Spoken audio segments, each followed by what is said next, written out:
It's incredibly picturesque, the way her hair framed her face in the morning sunlight. The curtain flapped as wind blew in from outside, and birds sang a harmonious tune as I brushed the hair out of her face. Even having just woken up, she was stunning.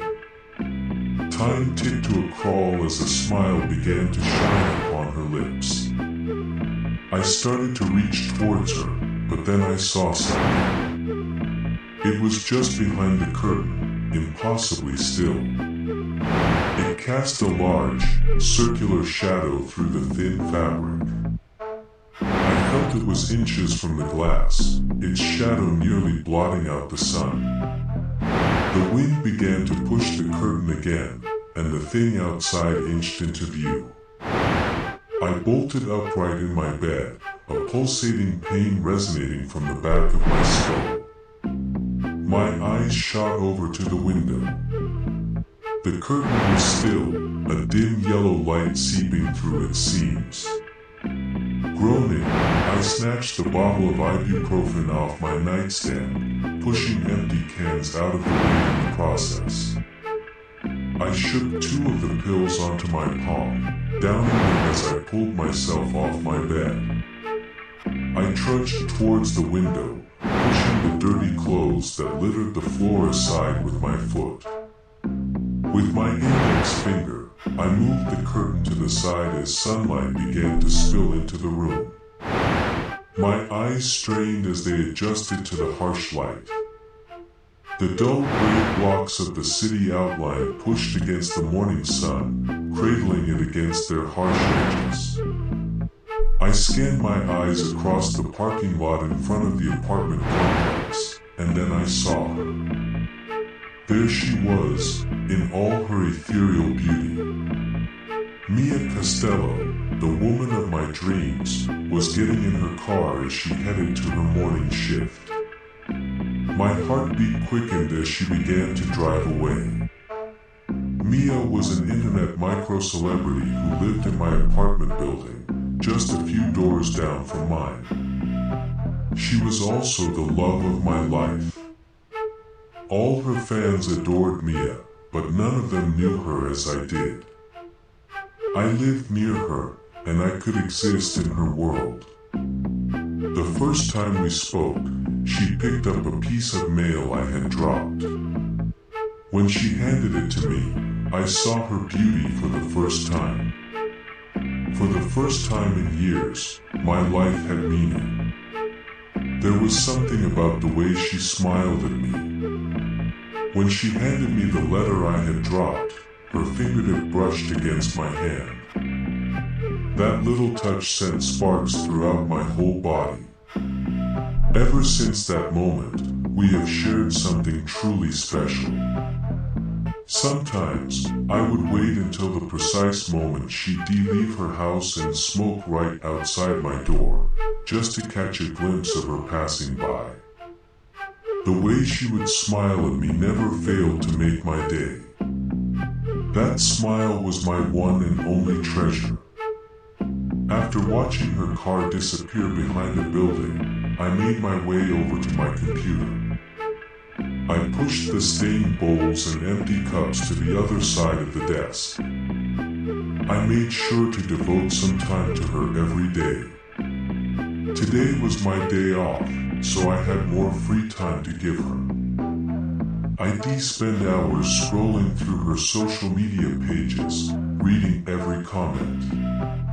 The people fawning over her used to upset me, but I've since come to my senses. None of them had the connection we did. They didn't know her scent, her nightly routine, the way she carried herself when she thought I wasn't looking. All the things I learned from simply observing her, watching her. I couldn't keep my eyes off of her. After a while, I glanced at the clock in the bottom left corner of my monitor. I had let time slip my mind while I was busy with Mia. Most of the day had passed, and I found myself incredibly hungry. I pushed myself away from my desk, the cold metal of the chair's legs scraping against the hardwood floor. As I walked towards the kitchen, I glanced towards the window. The light spilled in from behind the curtain. It was faint and dimming, a blend of pink and purple hues. It reminded me of Mia. I made my way to the window, pulling the curtain back just enough so I could peer outside. Cars dotted the parking lot, and the sun was setting behind the city skyline. The forest in front of the apartment building rustled as the trees swayed gently in the evening wind. As I scanned my eyes across the base of the trees, I could be sworn I saw a long, tall figure. It looked like the trunk of a completely different tree that didn't fit in with the surrounding forest.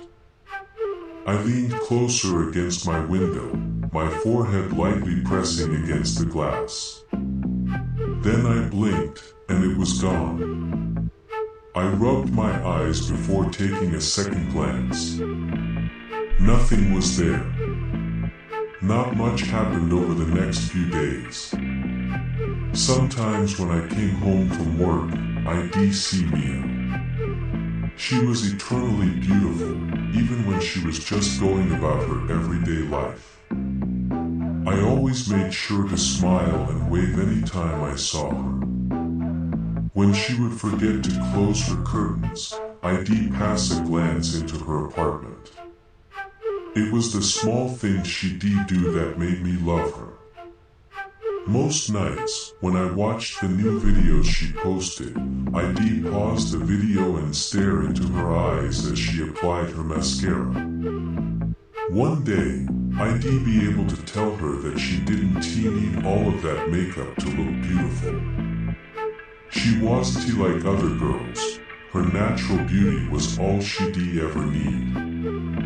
After watching her videos for a few hours, I realized how hungry I was when my stomach began to ache.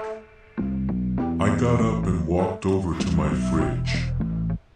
There were a few cans of beer left, some loose ketchup packets, and a plate of cold spaghetti. I grabbed the plate and stuck it in the microwave. The light clicked off as it began to spin. As I stared into it, I noticed a slight reflection in the black mirror. I could see my pale face in that reflection. The bags under my eyes were deep, my hair greasy and tangled like a rat's nest. To avoid wallowing in self-hatred, I averted my eyes from the reflection of my face and instead looked at the mirrored reflection of my apartment. It was pretty open. I was never really comfortable with money. My eyes landed on something. My bedroom door was ajar. I squinted at it, trying to remember if I had or hadn't shut the door all the way. I don't know how I didn't notice it at first, but staring back at me through the crack was a gigantic eyeball, slightly obscured in the darkness. Before I could get a better look at it, beep, beep, beep. The light in the microwave clicked back on, and the reflection blinked out of sight. I quickly turned to face the door, and it was gone. My heart was racing, but my head quickly rationalized the situation. Despite that, the creeping feeling didn't disappear. I quickly ate my food, turned off what little lights were on, and headed to bed. Grabbing my door handle, I couldn't help but feel uneasy. I pushed that feeling deep down and opened the door. The room was empty. After scanning my barren room, I let out an unconscious sigh of relief. I didn't know what I expected, but I was glad that nothing seemed inherently off. I got in bed, set my phone to charge, and lay there in the dark. My room had no windows, so if the lights were off, it would be pitch black. It didn't take long to fall asleep, especially when thinking about Mia. Even the thought of her brought me enough comfort to lull me to sleep. My back began to ache, a feeling I knew all too well from when I lived on the streets. I was sleeping on the ground.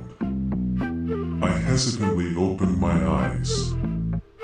I was staring at the sky, an endless sea of blue with no clouds in sight. My hands felt the ground beneath me. It was bumpy, warm, and sticky. I swear I could almost feel it pulsating. I slowly sat up, and the most intense feeling of dread washed over me. It was a feeling I could never describe. The ground was an endless, stretching sheet of exposed flesh, like skin turned inside out. Lanky, flesh-like stalks grew out of the ground. They looked like trees stripped of their leaves and branches. A shallow, breathy wind made them sway slightly.